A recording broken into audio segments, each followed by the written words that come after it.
Perkenalkan kami dari kelompok 4 Humaniter A. Saya Akta Bagus Ibowo, akhiran NIM 168. Saya Arnold Situmorang dengan akhiran NIM 084. Saya Indi Prastia dengan NIM akhir 369. Saya Hijanatul Amaliyah dengan NIM akhir 003. Saya Ika Lutfialistami dengan akhiran NIM 257. Saya Nurul Jihan dengan akhiran NIM 320. Saya akan menjelaskan bagaimana konflik Yaman pada tahun 2011 hingga sekarang. Konflik ini bermula dari ketidakstabilan politik pasca Arab Spring 2011 yang memaksa Presiden Ali Abdullah Saleh mengundurkan diri. Ia digantikan oleh Wakil Presiden Abdrabbuh Mansur Hadi.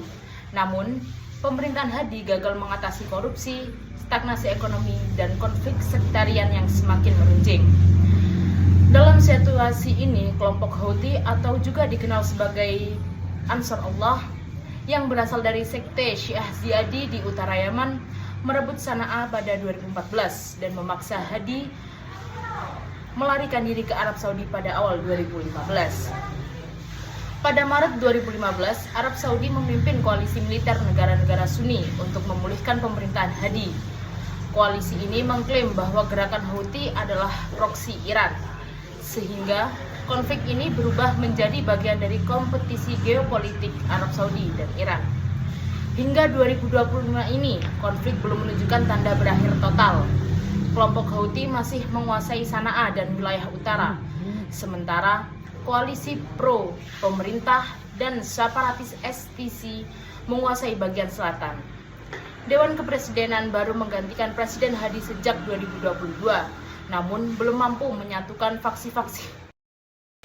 Serangan udara Amerika Serikat di Sana'a pada 21 April 2025. Serangan udara Amerika Serikat di ibu kota Yaman, Sana'a, menewaskan 12 orang dan melukai 30 lainnya. Serangan ini menargetkan pasar di distrik Su dan menyebabkan kerusakan pada kendaraan serta bangunan. Serangan juga dilaporkan di wilayah lain seperti Amran, Hodeidah, Marib, dan Saada. Amerika Serikat meningkatkan kampanye militer terhadap Houthi sebagai respon atas serangan mereka terhadap jalur pelayaran Laut Merah dan ancaman terhadap Israel.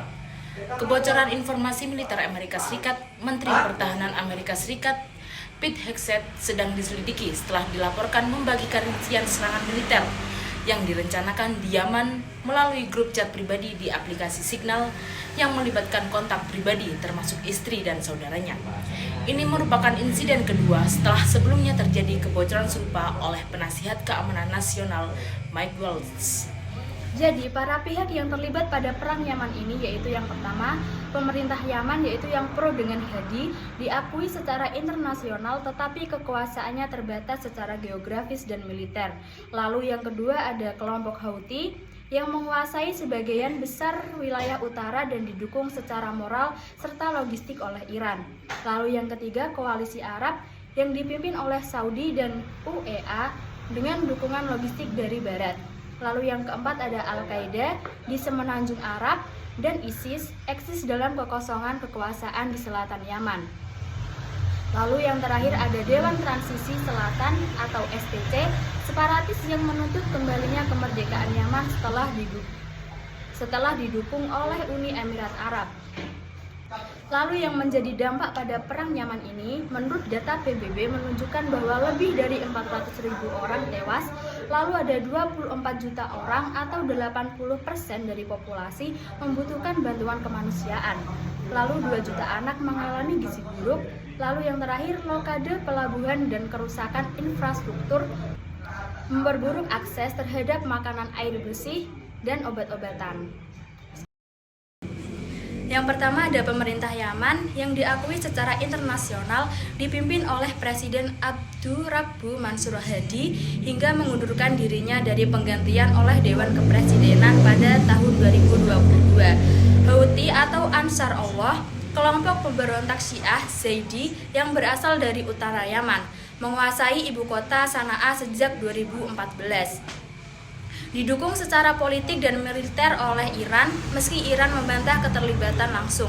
Lalu yang ketiga ada koalisi Arab atau coalition dipimpin oleh Arab Saudi dan didukung oleh negara-negara seperti Uni Emirat Arab, Bahrain, Kuwait, Mesir, dan Sudan. Tujuannya untuk mengembalikan pemerintahan yang sah dan melawan pengaruh Iran. Lalu yang keempat ada Al-Qaeda di Semenanjung Arab dan ISIS, kelompok ekstremis yang memanfaatkan kekacauan di Yaman untuk memperluas pengaruh. Lalu yang terakhir ada Dewan Transisi Selatan atau STC, kelompok yang separatis ingin memisahkan Yaman Selatan, didukung oleh Uni Emirat Arab, pernah berkonflik dengan pasukan pemerintah meskipun sama-sama anti-Houthi. Namun dalam konflik Yaman, teori pembeda ini dianggap melanggar prinsip ini. Dengan serangan udara, koalisi Arab sering menghantam sekolah, rumah sakit, dan pemukiman warga sipil. Misalnya, serangan di Hodeidah dan serangan terhadap bus sekolah di Sa'ada pada 2018 yang menewaskan puluhan anak. Yang kedua, teori proporsionalitas. Teori ini dianggap mengkritik koalisi Saudi atas pelanggaran prinsip ini. Dengan serangan terhadap fasilitas sipil yang tidak memiliki nilai strategis atau yang mengakibatkan kematian ratusan warga sipil tanpa hasil militer yang jelas, dianggap tidak proporsional. Dalam hukum humaniter internasional atau HI terdapat beberapa teori. Yang pertama, teori pembeda, yang menjadi prinsip dasar untuk membedakan antara kombatan dan non-kombatan serta antara sasaran militer dan objek sipil. Yang kedua, teori proporsionalitas. Dalam hukum humaniter internasional adalah prinsip yang mengatur bahwa kerugian terhadap warga sipil dan objek sipil dalam suatu serangan militer tidak boleh berlebihan dibandingkan dengan keuntungan militer langsung dan konkret yang diharapkan dari serangan tersebut.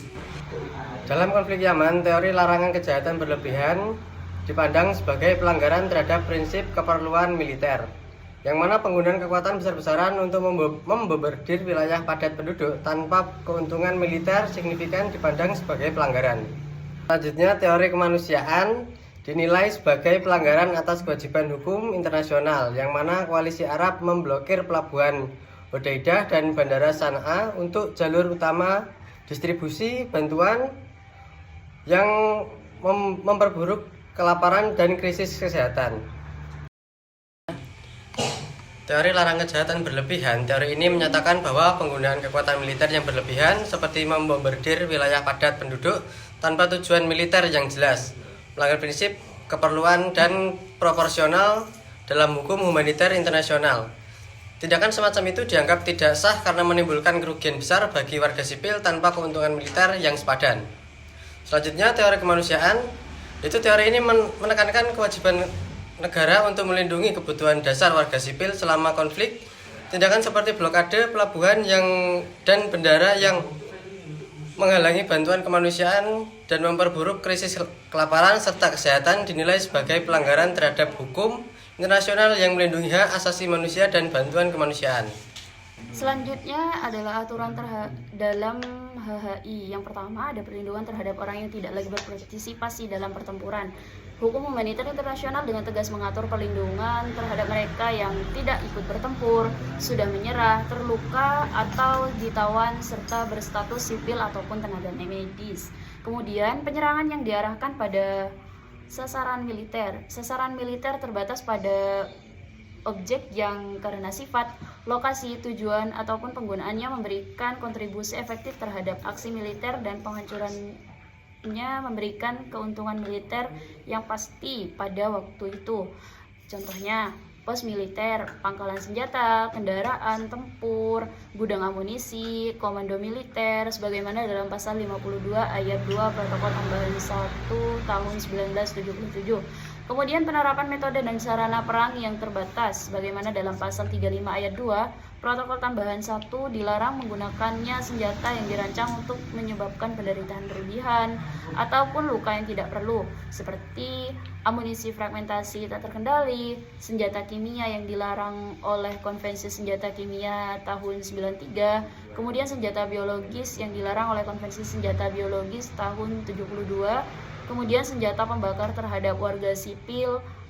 Penerapan metode dan sarana perang yang terbatas, sebagaimana dalam pasal 35 ayat 2 Protokol Tambahan 1, dilarang menggunakan senjata yang dirancang untuk menyebabkan penderitaan berlebihan atau luka yang tidak perlu, seperti amunisi fragmentasi tak terkendali, senjata kimia yang dilarang oleh Konvensi Senjata Kimia tahun 93. Kemudian ada senjata biologis, senjata pembakaran terhadap warga sipil. Kemudian termasuk larangan penggunaan senjata kimia, biologi, dan nuklir, serta metode perang yang menyebabkan penderitaan berlebihan. Kemudian ada penyerangan dan diarahkan hanya pada sasaran militer.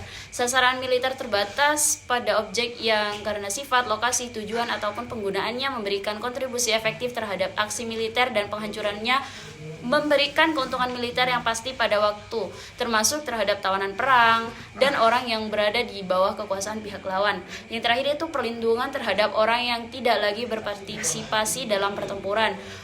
Dalam hukum humaniter internasional dengan tegas mengatur perlindungan terhadap mereka yang pertama, tidak ikut bertempur, yang kedua sudah menyerah, terluka ataupun ditawan, bahkan juga berstatus sipil ataupun tenaga medis.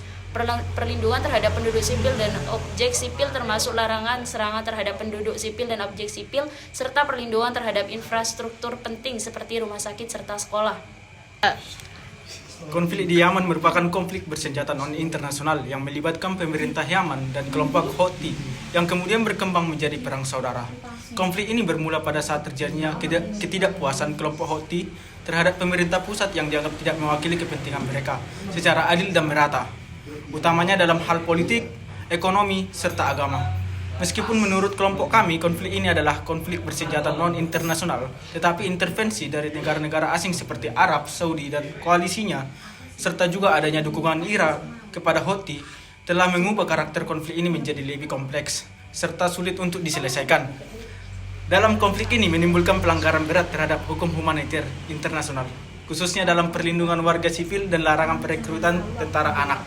Dalam konflik ini menyebabkan terjadinya krisis kemanusiaan besar dengan banyaknya ribuan korban jiwa, pengungsi internal, dan kerusakan infrastruktur. Sekian pemaparan dari kelompok 4. Kurang lebihnya mohon maaf. Terima kasih.